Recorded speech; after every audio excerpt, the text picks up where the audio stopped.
ሁለት ፀሐይ እኮ አልወጣም ገና አልወጣም። ቀኑ ገና ነው።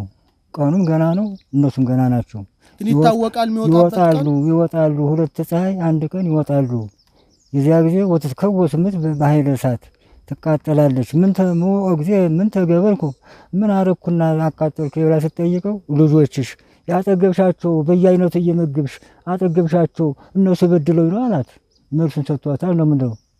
ከዚህ የተረፈ ምን ጥያቄ አለው? እውነት ነው። እንግዲህ አባታችን እንግዲህ ስለ ሁለት ፀሐይ ሐሳብ አቅርበውልናል።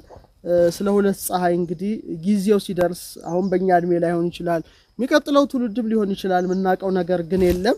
በኢትዮጵያ እንደዚህ በአቡሻህር ሊቃውንት እንዲህ አይነት ሐሳብ እንዳለ ተመልካቾቻችን እንድታውቁት ነው። በባህር ማዶም ይሄ ነገር በስፋት ይንሸራሸራል። በተለይ ዘካርያስ ሲችን የሚባለው አንድ ስመጥር ተመራማሪ ብዙ መጻሕፍትን የጻፈ ስለነ ኒቢሩ ያነሳል። በኢትዮጵያም ደግሞ እንዲህ አይነት ሐሳብ እንዳለ ዛሬ መስማታችን ቀላል እንዳልሆነ ብዙ ምርምርም እንደምናደርግበት ሙሉ እምነት አለኝ። ሌላው አባታችን በመጨረሻ ማነሳሎት ስለ ኢትዮጵያ ፊደል፣ መቼም የኢትዮጵያ ፊደል ቀመረ ፊደሉ በጣም ልዩ ነው። አባቶቻችን ያን ሁሉ ሲቀምሩት በጣም በጥበብና እንደው እግዚአብሔር መገለጥ ነውና የኢትዮጵያ ፊደል የያዘው ምስጢር ሊነግሩን ይችላሉ? የኢትዮጵያ ቀለሞች ፊደሎች ፈድሎ መጀመሪያ ጌታችንን አካሉም ይሆን አመለኮቱም ይሆን መጀመሪያ ጥበብንና ፊደል ነው ፈድሎ ያወጣው።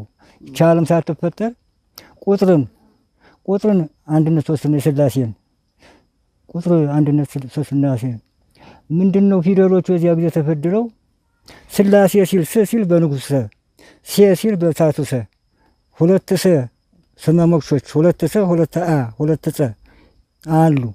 ይሄ ሞክሽ ወጣው አልስማማ እያለበት ነው። ሥላሴ ሲል በሁሉን በአንድ ይጨርሰዋል ነበር። ሥላሴ ያለና በንጉሥ ሴ ሲል በሳቱ ሁለት ተጀመረ። እግዚአብሔር ሄርም እንደዚህ ነው።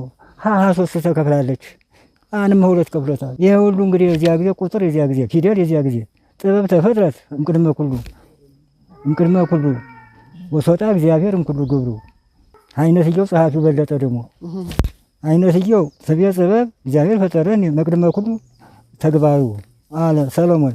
ሲለብል ደግሞ ጸሐፊው አበለጠና ጥበብ ተፈጥረት እምቅድመ ኩሉ ወሶጣ እግዚአብሔር እምኩሉ ግብሩ አለ ደግሞ ጸሐፊው።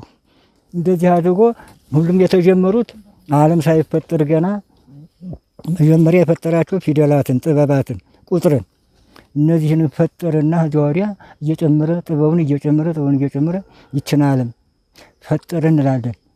ቀኑን በሰባት ቀኖች ከሌ መቼ ሞተ ሰኞ፣ ወከሌ መቼ ሞተ ከሌ ረቡዕ፣ በሰባት ቀኖች ተሞልታ